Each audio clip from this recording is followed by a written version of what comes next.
What if I told you a power bank just came out that's thinner than your phone, and it still holds a 5,000 milliamp hour battery? That's not a typo. Let's talk about the battery tech making this possible. Why Euro?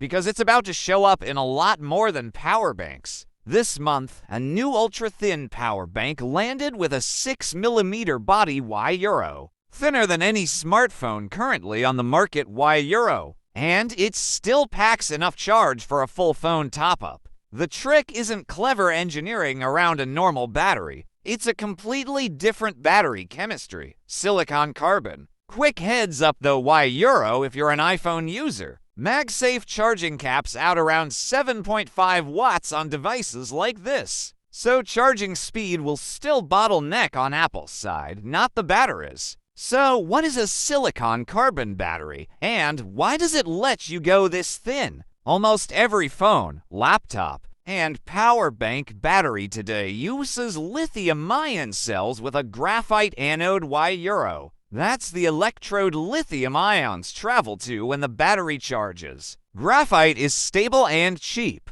but it's bulky relative to how much charge it can actually hold. Silicon can theoretically hold about 10 times more lithium than graphite per gram. The problem engineers have wrestled with for over a decade is that pure silicon swells dramatically when it absorbs lithium. Why Euro? Sometimes 300%. Why Euro? Which cracks the battery apart after just a few charge cycles. The workaround: blend silicon with carbon in a composite structure. You get a big chunk of silicon's extra energy density, while the carbon scaffolding controls the swelling enough that the cell survives. Real-world use. That's what silicon carbon means. Why Euro? Not a totally new element, but a smarter recipe for the same basic lithium-ion battery. This isn't just about one power bank. Higher energy density in a smaller, lighter package is the thing every hardware category wants. Why Euro? Phones, laptops, wearables, drones, EVs. If silicon carbon cells keep scaling up in production, you should expect phones and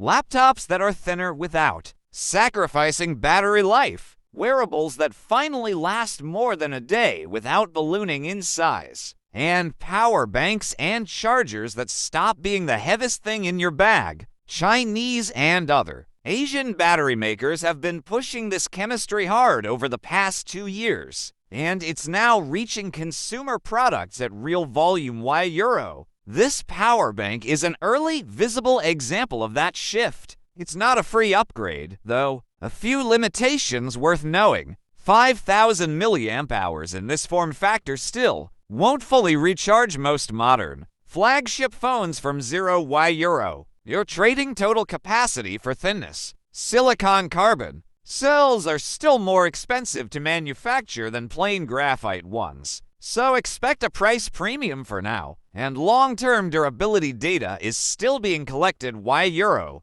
These cells are newer, and battery chemistries usually take a few product generations to fully prove out. Keep an eye on whether major phone makers start advertising silicon carbon batteries as a headline spec in the next year. Why Euro? That's the signal this has moved from niche accessory tech to mainstream. If you see a flagship phone launch bragging about battery capacity and thinness at the same time, this is almost certainly why. That's the tech behind why gadgets are about to get noticeably thinner without losing battery life. If you want more breakdowns like this, why Euro? The actual why behind the gadgets in the news, not just the spec sheet. Why Euro? Subscribe and let me know in the comments what device you'd most want this battery tech in first.